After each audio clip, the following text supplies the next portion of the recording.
Hello everyone. तो आज Priyal ma'am आ गई हैं आप सभी के सामने क्लास 9th की बात करने। हम अक्सर बात करते हैं क्लास 10th की, सारी इंपॉर्टेंस जो है वो बोर्ड स्टूडेंट्स को मिल जाती है, क्लास 10 स्टूडेंट्स को मिल जाती है, लेकिन अक्सर क्लास 9th वाले बच्चों के लिए कोई बात नहीं करता। बल्कि अगर हम बात करें क्लास 9th और क्लास 10th में, तो 9th class is considered more difficult as compare to class 10th। ऐसा क्यों होता है? Why class 9th is different from other class? तो चलिए आज इसके ऊपर बात करते हैं और पता करते हैं कि हमें क्या क्या मिस्टेक्स अवॉइड करनी चाहिए अगर हम क्लास 9th में है। सो ये वीडियो उन सभी बच्चों के लिए है जो अभी क्लास 9th में आए हैं और जो सोच रहे हैं कि 9th क्लास ईजी है, जैसे 8 तक पास होते हुए आए हैं क्लास 9th में भी हो जाएंगे। तो आपका ये भ्रम तोड़ना बहुत ज़्यादा ज़रूरी है बच्चों। तो चलिए बात करते हैं क्लास 9th डिफरेंट क्यों है, कैसे है। तो अभी तक जो हम पढ़ रहे थे क्लास 7th में, हमने पढ़ा, बुक में से पढ़ा, वही सेम क्वेश्चंस आपके एग्जाम में आ गए, आपने रटा, आंसर लिखा और आपने you guys are free now, आप पास हो गए एक अच्छे मार्क्स से। Same happened with class 8। लेकिन अगर मैं क्लास 9th की बात करूं तो यहाँ पर आपके टॉपिक वाइज नहीं, कॉन्सेप्ट वाइज क्वेश्चंस आते हैं। यहाँ पर आप में आपके क्लास 9th में वो क्वेश्चंस नहीं आएंगे जो आपकी किताब में एज इट इज छपे हुए, जो अभी तक क्लास 8th में हो रहा था। क्लास 9th में आपकी क्रिटिकल थिंकिंग स्टार्ट हो जाती है। यहाँ पर जो क्वेश्चंस आते हैं जरूरी नहीं है वो आपके टेक्स्ट बुक्स में से एज इट इज छपे छपाए आ जाए। यहाँ पर आपके क्वेश्चंस जो होते हैं वो टॉपिक बेस्ड होते हैं, थिंकिंग वाइज आपको उन क्वेश्चंस को लिखना होता है। जरूरी नहीं है अगर एसएसटी में आपके 10 क्वेश्चंस को कॉपी में क्वेश्चन आंसर्स लिखवाए हैं स्कूल वालों में ने, तो वही 10 क्वेश्चन में से कोई क्वेश्चंस आपके एग्जाम में फंस जाए। हो सकता है लैंग्वेज चेंज हो जाए, हो सकता है कुछ जो आपका एनसीईआरटी बेस्ड पूरा चैप्टर जो है उस एनसीईआरटी बेस के ऊपर कुछ आपके क्वेश्चंस फ्रेम हो जाए जो आपको एग्जाम में दिख जाए। तो क्लास 8 से क्लास 9 जो है एक बड़ा ट्रांजिशन लेकर आती है एक स्टूडेंट की लाइफ में। तो इसीलिए बोला जाता है कि क्लास 9th और class 11th are the most important class as compare to class 10th और 12th। अभी तक क्या था, आप साइंस में सिर्फ एक ही साइंस पढ़ते थे, एक ही किताब होती थी, एसएसटी में एक ही किताब होती थी। बट जैसे ही आपने क्लास 9th में एंटर किया, now you are having science की अलग अलग बहन भाई। आपको फिजिक्स, केमिस्ट्री, बायोलॉजी दिखते, आपको एसएसटी में हिस्ट्री, सिविक्स, ज्योग्राफी, इकोनॉमिक्स दिखने लग गई। मैथ्स जो थी अभी तक आपके पास कुछ स्पेसिफिक किताब थी, एक चैप्टर उसमें सारे डिफाइंड थे, उसी में से क्वेश्चंस आपको एग्जाम में मिलते थे। बट नाउ ऐसा नहीं होगा।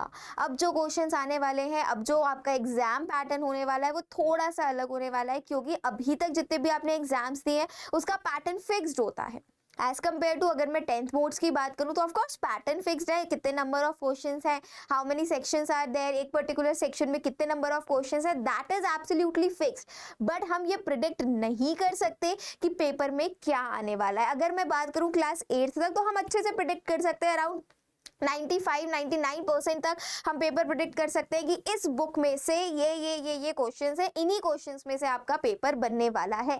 बट अगर मैं क्लास 9th और क्लास 10th की बात करूं तो ऐसा हम प्रेडिक्ट नहीं कर सकते that these are only the particular questions जहां से आपका क्वेश्चन फ्रेम होगा। ऐसा नहीं होता, क्योंकि यहाँ पर आपको बस एक चैप्टर दे दिया, उस चैप्टर में टॉपिक दे दिया, अब उस टॉपिक में से कहीं से भी कोई भी क्वेश्चन फ्रेम होकर आ सकता है। अब आपकी असली शुरुआत होती है क्रिटिकल थिंकिंग पर, कि आप क्वेश्चन देखकर क्या अलग अलग वेज में उसके आंसर्स को फ्रेम कर सकते हो। तो चलिए बात करते हैं। तो सबसे पहले अगर मैं बात करूं कि आप किस तरीके से अपनी 9th की preparation up to the mark कर सकते हैं, that is change the approach to study. अभी तक क्लास 8th में क्या हो रहा था, हम रट रहे थे चीजों को। हमें पता था कि एसएसटी में अगर हम एक चैप्टर पढ़ रहे हैं, दीज आर द 5 क्वेश्चंस जो हमारे टीचर ने कराए हैं और इसी क्वेश्चंस को रटना है हमें, यही क्वेश्चन एग्जाम में आएंगे। बट अब आपका ये अप्रोच नहीं चलेगा।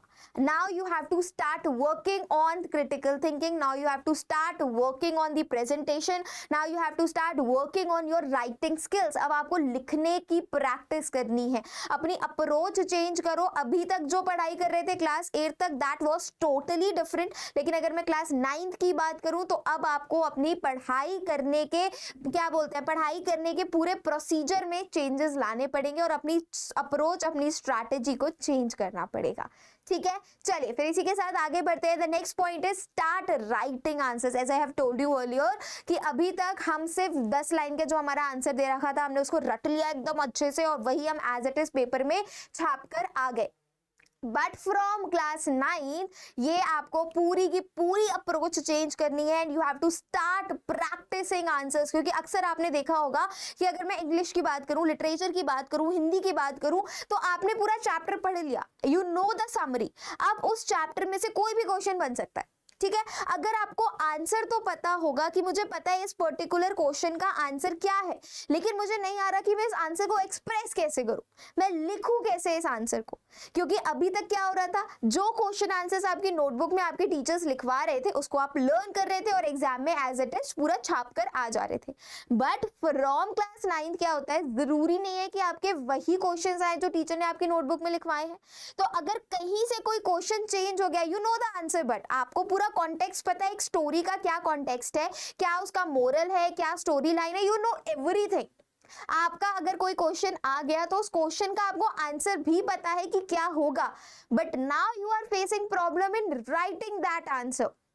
अब आप उस क्वेश्चन को कैसे उस आंसर को रिप्रेजेंट करना है, आप वो लिख ही नहीं पा रहे हो। और ऐसा अक्सर होता है क्लास 10th में।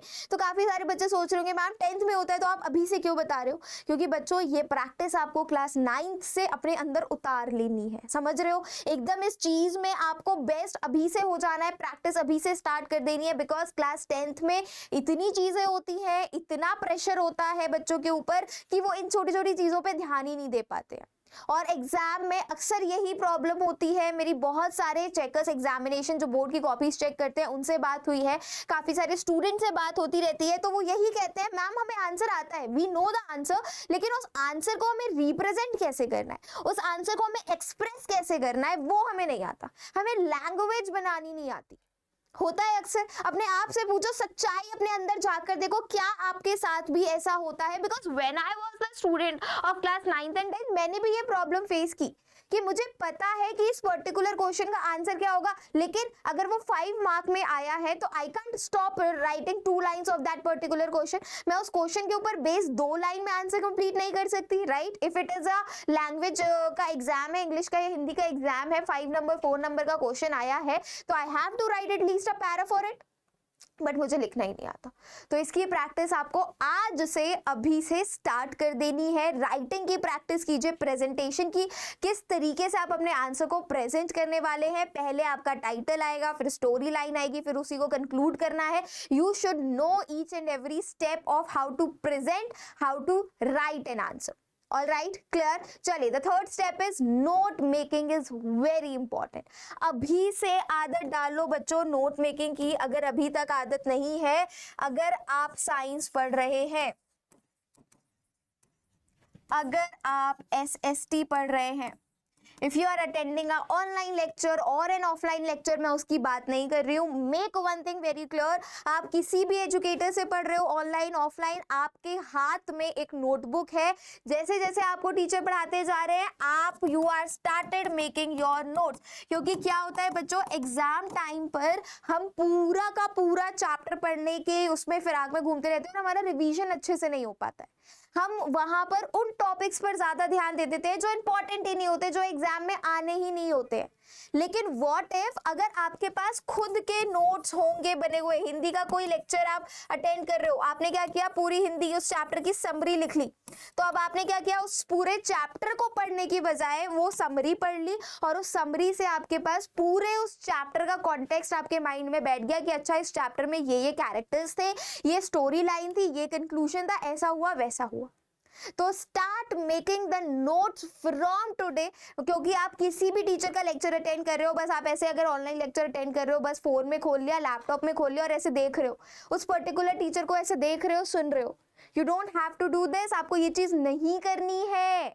आपको उस टीचर के जो भी वो पढ़ा रहे हैं उनको समझने के साथ साथ उनको नोट डाउन भी करना है, बस इतना ही करना है आपको। नोट मेकिंग कोई एक रॉकेट साइंस नहीं है, मैम हमें नहीं पता नोट्स कैसे बनाते हैं, कोई बहुत बड़ी रॉकेट साइंस नहीं है note making. You have to just write whatever you are understanding, whatever you are reading, whatever you are grabbing from your educator, that's it, हो गई नोट मेकिंग, बस हो गया। बस इतना सा काम आपको करना है। आप अभी से नोट मेकिंग की हैबिट अपने अंदर डालिए। अगर आप अपनी नोट मेकिंग की हैबिट अभी से डालते हैं तो आगे की जो क्लासेस है आपकी 9th 10th 11th 12th and even after 12th आपको प्रॉब्लम काफी कम होने वाली है। Believe me this thing, believe me. All right, so start building habit to make the notes. Next point is stop ignoring maths. I'm not saying this because I am a maths educator. मैं बिल्कुल भी इसलिए नहीं कह रही हूँ. Maths एक ऐसा चैप्टर, एक ऐसा सब्जेक्ट है बच्चों. अगर आप सोच रहे हो कि क्लास 10th के बाद तो मैं मैथ्स से बहुत दूर हो जाऊंगा, मैं मैथ्स बिल्कुल नहीं लूंगा या लूंगी, मेरे को मैथ्स बिल्कुल नहीं पसंद है, ठीक है, मैंने आपकी सारी बातें समझ ली और मैं इस चीज से भी कन्विंस हो गई कि आप प्लीज 11th में मैथ्स मत लेना. अगर आपको डर लगता है, आपको नहीं पसंद मैथ्स, तो मत लेना, ठीक है, मैं इस चीज से कन्विंस्ड हूँ.